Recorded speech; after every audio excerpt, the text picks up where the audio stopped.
Hello मित्रों, स्वागत है आपका एमजीएसयू मित्यादय 30 डेज रेगुलर सीरीज में। तो ये सीरीज जहां हम पॉलिटिकल सीरीज को रटेंगे नहीं बल्कि समझेंगे, रोज थोड़ा थोड़ा लेकिन बिल्कुल क्लियर। इस सीरीज में हम स्टेप बाय स्टेप प्लेटो और अरस्तु को डिटेल में समझेंगे और उनके सोचने का तरीका, उनके जवाब और उन्हीं के सवाल एग्जाम में लगभग 30 डेज रहे हैं। आपने इस मित्यादय 30 डेज रेगुलर सीरीज का शेड्यूल वाला वीडियो तो देख ही लिया होगा, जिसमें आपके एग्जाम का पूरा प्लान बनाया गया है। तो सेमेस्टर 5 की रेगुलर सीरीज रोज 9 बजे आएगी। तो चलिए आज से क्लास की शुरुआत करते हैं। तो नोटबुक रेडी रखिए, दिमाग ओपन रखिए और चलो शुरू करते हैं आज का टॉपिक।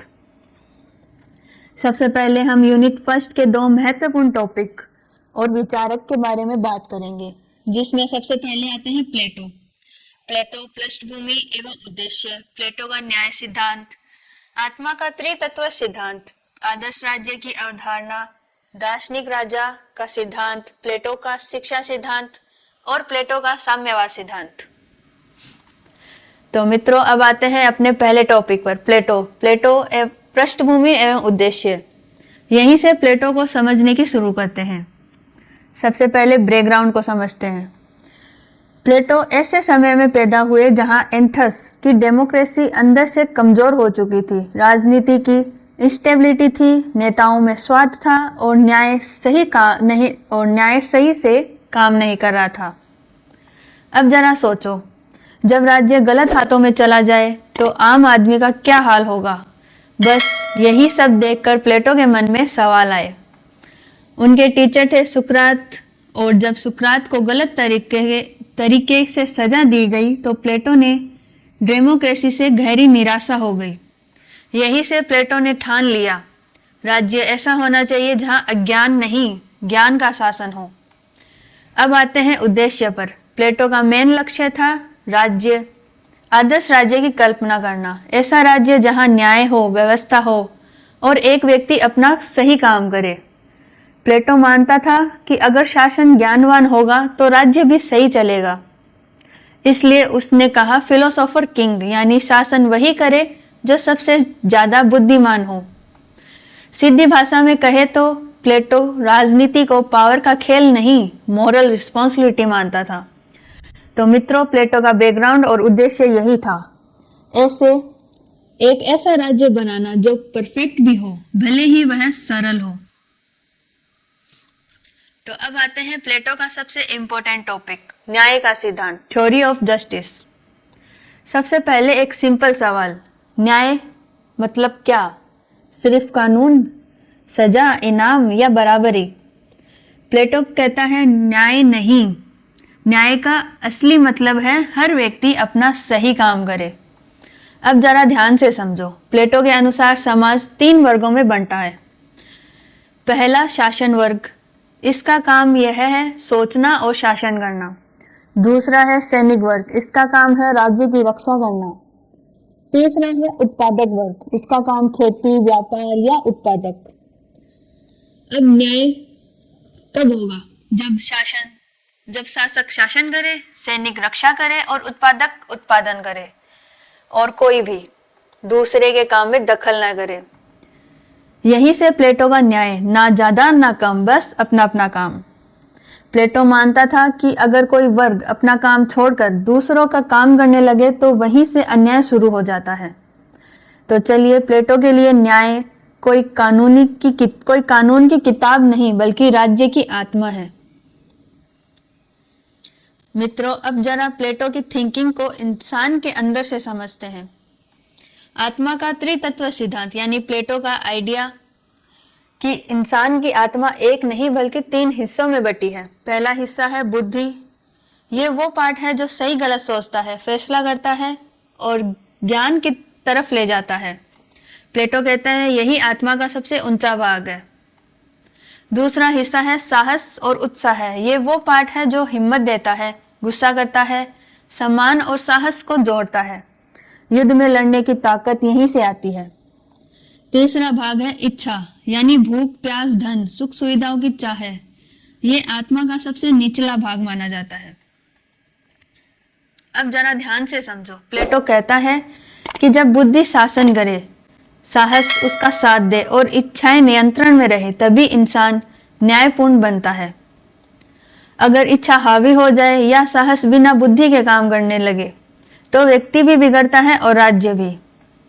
सीधी भाषा में कहे तो आत्मा में भी वही नियम है जो राज्य में है, जिसका काम वही करे। तो मित्रों, प्लेटो का यह सिद्धांत बताता है कि न्याय पहले इंसान के अंदर पैदा होता है, फिर राज्य में दिखाई देता है। आदर्श राज्य की अवधारणा। सबसे पहले एक सिंपल सवाल, प्लेटो आदर्श राज्य क्यों सोचता है? क्योंकि उसे लगता था जो राज्य वो अपने समय में देख रहा था वो न्यायपूर्ण नहीं था। प्लेटो कहता है राज्य का मकसद सिर्फ शासन करना नहीं बल्कि न्याय और नैतिक जीवन देना है। आदर्श राज्य में समाज को प्लेटो 3 भागों में बांटता है। पहला दार्शनिक शासन, ये वे लोग जिनके पास ज्ञान है। प्लेटो मानते हैं कि सत्ता उसी के पास होनी चाहिए जो सबसे बुद्धिमान हो, इसलिए वो कहता है फिलोसोफर किंग। दूसरा है सैनिक वर्ग, इसका काम राज्य की रक्षा करना, अनुशासन बनाए रखना। तीसरा है उत्पादक वर्ग यानी किसान, कारीगर, व्यापारी, जो राज्य की आर्थिक जरूरतें पूरी करता है। अब जरा ध्यान से समझो। आदर्श राज्य तब बनता है जब हर वर्ग अपना काम ईमानदारी से करे और दूसरों के कामों में दखल ना करे। प्लेटो के लिए आदर्श राज्य का आधार है न्याय, शिक्षा और नैतिकता। बिना शिक्षा शासक अंधा हो जाता है और बिना नैतिकता से राज्य बिगड़ता है। सीधी भाषा में कहे तो आदर्श राज्य पावर पर नहीं, ज्ञान पर चलता है। तो मित्रों, प्लेटो का आदर्श राज्य कोई सपना नहीं बल्कि एक ऐसा मॉडल है जो ये सिखाता है कि राज्य कैसा होना चाहिए। दार्शनिक राजा का सिद्धांत। सबसे पहले एक सिंपल सवाल, राज्य पर शासन किसे करना चाहिए? जो ताकतवर हो, जो अमीर हो या लोकप्रिय हो? प्लेटो कहता है नहीं, राज्य पर शासन उसी को करना चाहिए जिसके पास ज्ञान हो। इसी से आता है दार्शनिक राजा का सिद्धांत। प्लेटो मानते हैं कि दार्शनिक राजा वो होता है जो सत्य, न्याय और भलाई को समझता है। दार्शनिक राजा सत्ता इसलिए नहीं करता कि उसके पास पावर चाहिए, बल्कि इसके लिए शासन करता है क्योंकि वो जानता है कि क्या सही है। प्लेटो कहता है जब तक दार्शनिक राजा शासन नहीं करेगा या राजा दार्शनिक नहीं बनेगा तब तक राज्य में न्याय संभव नहीं। अब जरा सोचो, अगर शासक लालची होगा तो राज्य लूटेगा, अगर अज्ञानी होगा तो राज्य भटक जाएगा, लेकिन अगर शासक ज्ञानी हो तो राज्य सही दिशा में चलेगा। इसलिए प्लेटो शिक्षा पर इतना जोर देते हैं। दार्शनिक राजा लंबी और कठोर शिक्षा से गुजरता है, तभी उसे सत्ता दी जाती है। लेकिन मित्रों, दार्शनिक राजा का सिद्धांत ये सिखाता है कि सत्ता का असली आधार ताकत नहीं, ज्ञान और नैतिकता है। मित्रों, अब जरा समझते हैं कि प्लेटो के लिए शिक्षा इतनी जरूरी क्यों थी। शिक्षा का सिद्धांत। प्लेटो मानता था कि राज्य कभी भी अचानक अच्छा नहीं बनता। राज्य अच्छा तभी बनेगा जब उसके नागरिक और उसका शासक अच्छी शिक्षा से तैयार होंगे। प्लेटो के अनुसार शिक्षा का मतलब सिर्फ किताबें पढ़ना नहीं बल्कि आत्मा का सही विकास करना है। वो कहता है हर व्यक्ति में अलग अलग क्षमता होती है, इसलिए शिक्षा भी सभी के लिए एक जैसी नहीं होती। बचपन में शारीरिक और नैतिक शिक्षा, फिर संगीत और व्यायाम, फिर गणित और विज्ञान और अंत में दर्शन की शिक्षा। यानी स्टेप बाय स्टेप चुनाव होता जाता है कि कौन उत्पादक बनेगा, कौन सैनिक बनेगा और कौन दार्शनिक राजा बनने के लायक है।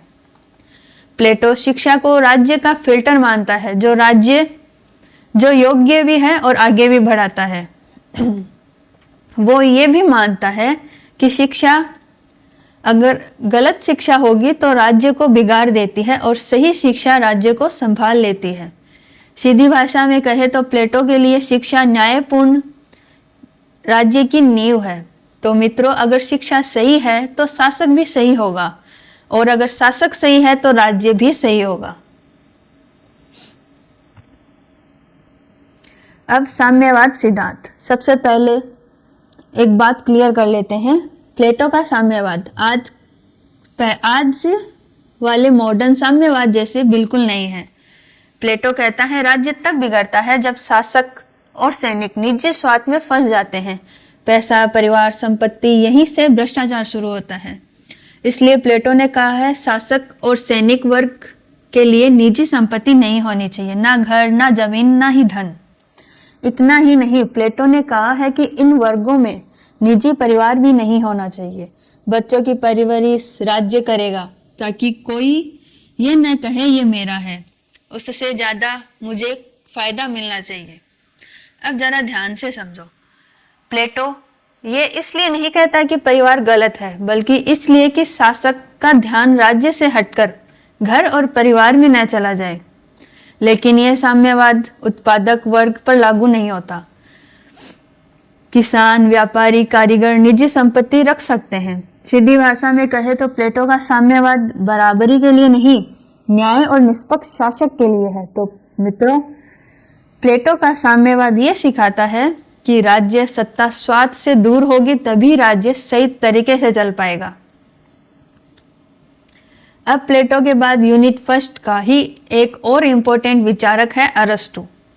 अरस्तु परिचय एवं दृष्टिकोण, अरस्तु की अध्ययन पद्धति, राज्य की उत्पत्ति का सिद्धांत, राज्य का उद्देश्य, संविधान की अवधारणा, संविधानों का वर्गीकरण, पॉलिटी एवं कानून का शासन। तो मित्रों, अब यहाँ से सोचने का एंगल थोड़ा बदल जाता है। अब हम आते हैं अरस्तु पर। अगर प्लेटो आदर्श की बात करता है तो अरस्तु वास्तविकता की। अरस्तु कहता है राजनीति को समझने के लिए सपनों की नहीं, जीवन से शुरू करना करो। जो राज्य वास्तव में मौजूद है उन्हें देखो, समझो, फिर निष्कर्ष निकलो। प्लेटो कहता था राज्य कैसा होना चाहिए, लेकिन अरस्तु पूछता है राज्य असल में होता कैसा है। अरस्तु मानता है कि राज्य प्राकृतिक संस्था है। इंसान स्वभाव से ही राजनीतिक प्राणी है, वो अकेला नहीं रह सकता। सीधी भाषा में कहे तो अरस्तु का दृष्टिकोण है जो चल रहा है पहले उसे समझो, फिर उसे बेहतर बनाओ। तो मित्रों, अरस्तु हमें यह सिखाता है कि राजनीति आदर्शवाद नहीं बल्कि व्यवहारिक समझ है। मित्रों, अब जरा समझते हैं कि अरस्तु राजनीति को कैसे पढ़ाता था। अध्ययन पद्धति। अरस्तु कहता है किसी भी थ्योरी पर पहुंचने से पहले फैक्ट्स को देखना जरूरी है, मतलब पहले ऑब्जर्वेशन फिर रिजल्ट। अरस्तु की स्टडी मेंटर वैज्ञानिक और अनुभव आधारित थी। वो कल्पना नहीं करता था, वो चीजों को जैसा है वैसा देखता था। उसने अलग अलग राज्यों के संविधानों का अध्ययन किया, उनकी शासन प्रणाली देखी, क्या अच्छा चल रहा है और क्या नहीं, सब एनालाइज किया। इस मेथड को कहते हैं कोऑपरेटिव मेथड, यानी तुलना करके निष्कर्ष निकालना। और इस इंड्यूरेटिव मेथड भी अपनाता है, मतलब छोटे छोटे फैक्ट्स से जनरल रूल बनाना। वो ये नहीं कहता कि एक मॉडल सब पर लागू होगा, बल्कि कहता है हर राज्य को उसकी परिस्थिति के अनुसार समझो। सीधी भाषा में कहे तो अरस्तु की स्टडी मेथड है देखो, समझो, तुलना करो, निष्कर्ष निकालो। तो मित्रों, यही वजह है कि अरस्तु को राजनीति का पहला वैज्ञानिक विचारक कहा गया। मित्रों, अब जरा समझते हैं कि अरस्तु के अनुसार राज्य पैदा कैसे हुआ। राज्य की उत्पत्ति। अरस्तु कहता है राज्य किसी समझौते से नहीं, किसी जबरदस्ती से नहीं, बल्कि प्राकृतिक रूप से पैदा हुआ है। उसके अनुसार सबसे पहले आया परिवार। इंसान अकेले नहीं रह सकता, इसलिए परिवार बना। कोई परिवार मिलकर ग्राम और कोई ग्राम मिलकर बना राज्य। यानी राज्य एकदम से नहीं बल्कि धीरे धीरे विकास हुआ। अरस्तु कहता है राज्य का उद्देश्य सिर्फ जीवन को बचाना नहीं बल्कि अच्छा और नैतिक जीवन देना भी है। इसलिए वो कहता है मनुष्य स्वभाव से राजनीतिक प्राणी है।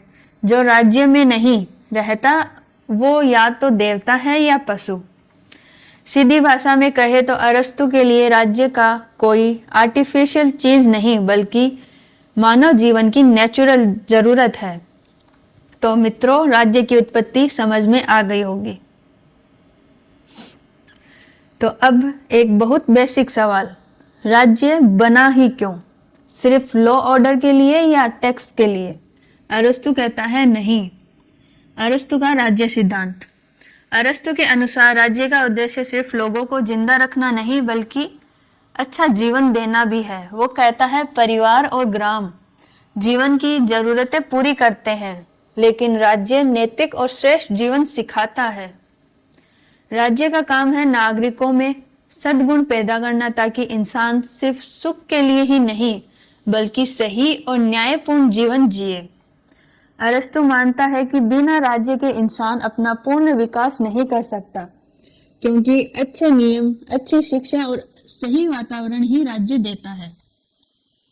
सीधी भाषा में कहे तो अरस्तु के लिए राज्य एक मशीन नहीं बल्कि नैतिक संस्था है।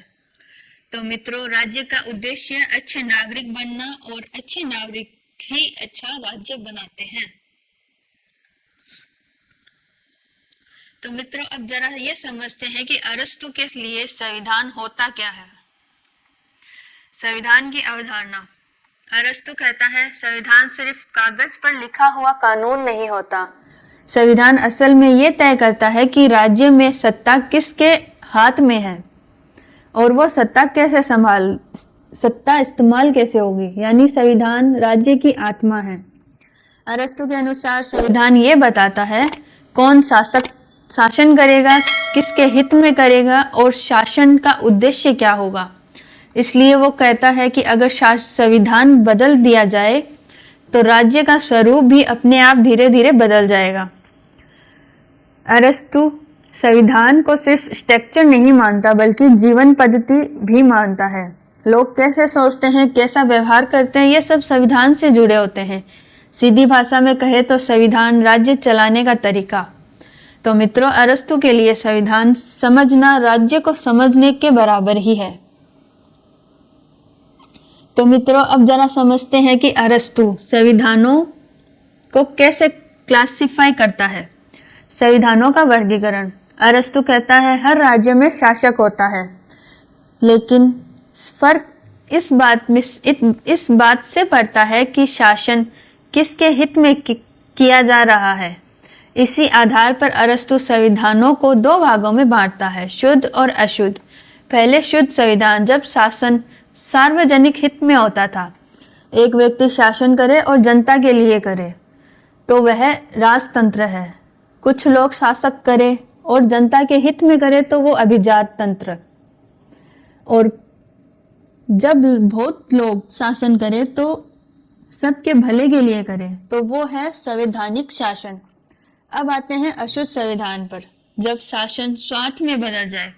राजतंत्र बिगड़ कर बनता है तानाशाही, अभिजात तंत्र बिगड़ कर बनता है अल्पतंत्र और पॉलिटी बिगड़ कर बनती है लोकतंत्र का विकृत रूप, जहां भीड़ का शासन हो जाता है। अरस्तु साफ कहता है शासन का रूप अपने आप अच्छा या बुरा नहीं होता। अच्छा या बुरा इस बात पर है कि किसके हित में शासन हो रहा है। सीधी भाषा में कहे तो अरस्तु हमें यह सिखाता है कि पावर से ज्यादा इंपॉर्टेंट प्रोसेस है।